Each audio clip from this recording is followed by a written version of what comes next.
The chill of October settled like a second skin across the land. Crisp leaves scattered down the dark highways, brushing against abandoned gas stations and broken signs as a beaten-down RV rolled across the empty backroads. Inside were 5 friends, restless and eager, each carrying a thirst for something that ordinary haunted houses couldn't provide. They weren't interested in cheap jump scares or plastic skeletons. They wanted the truth, the real underbelly of America's most secretive haunts, where legend whispered about an underground attraction so terrifying it erased the line between performance and reality. Brandy sat in the corner seat of the RV, her platinum blonde hair catching the orange glow of the passing streetlights. She stared out the window, silent, her breath fogging against the glass.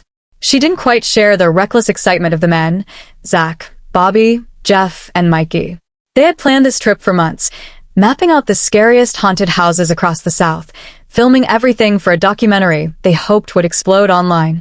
Brandy had agreed reluctantly, more to keep them grounded than for the thrill itself.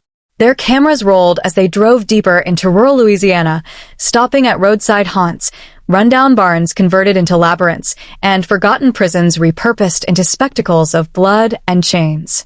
Each stop offered masks, actors, and screams.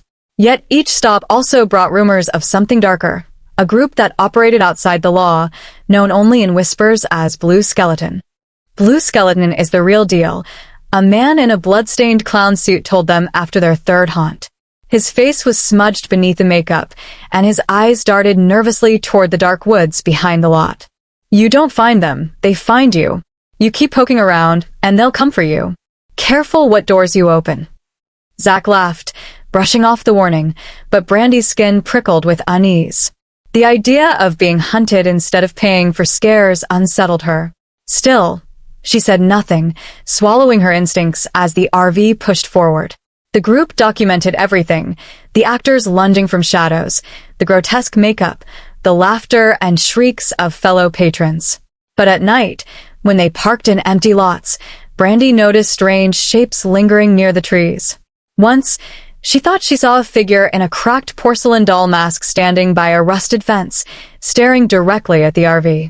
When she told the others, they teased her, chalking it up to exhaustion. Yet unease crept closer with every mile they drove. Their footage grew darker. At one haunt, an actor whispered Brandy's name though she had never met him before. At another, the path through the maze seemed to twist unnaturally, trapping them until masked performers appeared without breaking character, circling them like predators. Bobby joked about it, but even he admitted the haunts were growing strangely personal. The RV felt less safe as the nights dragged on. They awoke to find mud-caked handprints smeared across the windows, or strange symbols carved into the dust on the side panels. Brandy's nerves frayed, and she confronted Zach. Enough is enough. We came for thrills, not for this, whatever this is. They're following us.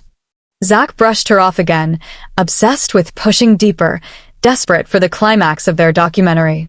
He wanted Blue Skeleton. He wanted proof. And then they found it. It was after a long day, the air heavy with fog, when they pulled into a gravel lot where a man wearing a cracked skull mask stood alone beneath a flickering light. He said nothing, only slipped a folded card into Zach's hand before vanishing into the mist. The card was blue, embossed with a skeleton symbol. No address. No instructions. Only a date. October 31st. The group erupted in excitement, but Brandy's heart sank. She begged them not to go.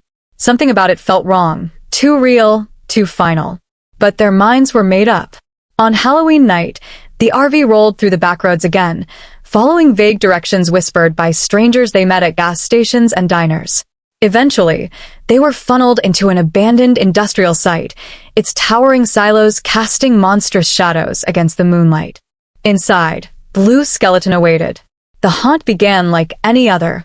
Dark corridors, flashing lights, masked figures lunging from the shadows.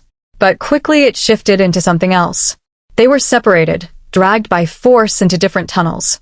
The cameraman screamed, not in play, but in genuine fear as bags were shoved over their heads. Brandy was yanked into a narrow chamber, her wrists bound, her camera stripped away.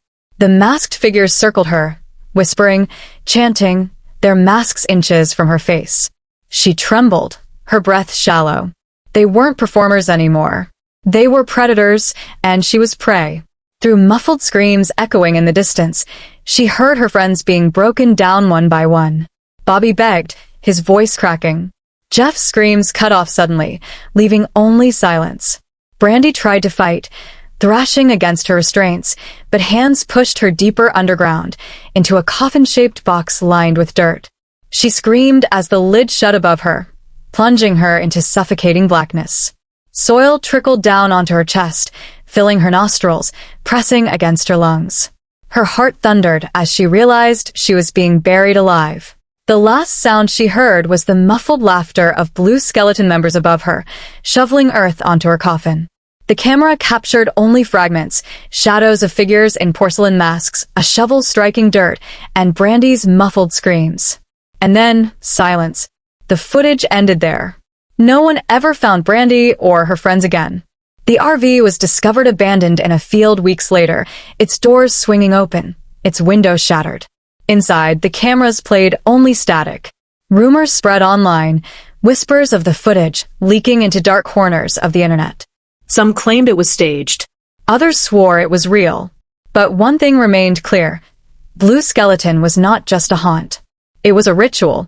And once you entered, you never came back.